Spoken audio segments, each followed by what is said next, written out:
Ya, pemirsa, beralih ke informasi selanjutnya, seorang anggota Gerakan Rakyat Indonesia Bersatu GRIP Palembang diduga menjadi korban penculikan dan pengeroyokan orang tak dikenal, serta juga markas GRIP di Jalan Mangkubumi juga diserang dan dirusak.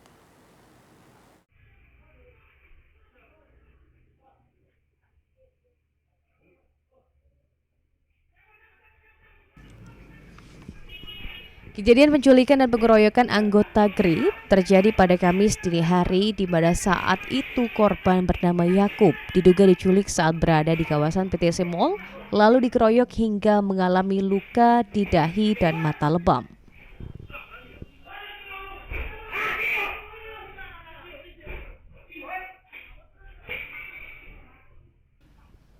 Dengan kejadian ini, Sekretaris GRIP Sumatera Selatan Amril mengecam keras aksi premanisme yang menimpa anggotanya.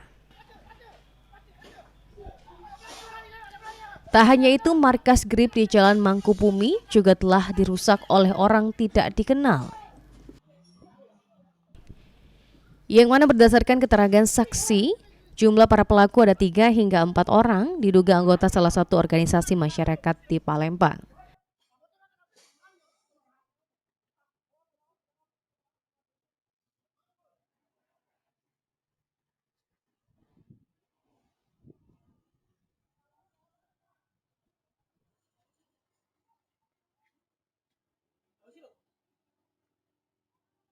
Permasalahannya dalam hal ini yang ingin kami sampaikan, kami mengecam tindakan premanisme yang mana anggota kami yang bernama Yakub itu diculik dan dikeroyok, diduga diculik dan dikeroyok.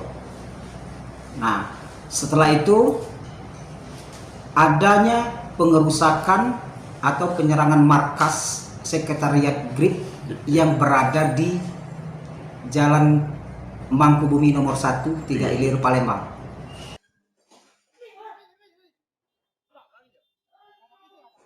Dengan kejadian ini, GRIP Sumatera Selatan telah melaporkan kasus ini ke Polrestabes Palembang dan meminta polisi mengungkap para pelaku.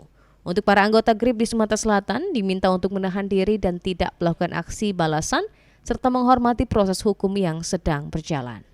Ilham Wahyudi, PAL TV.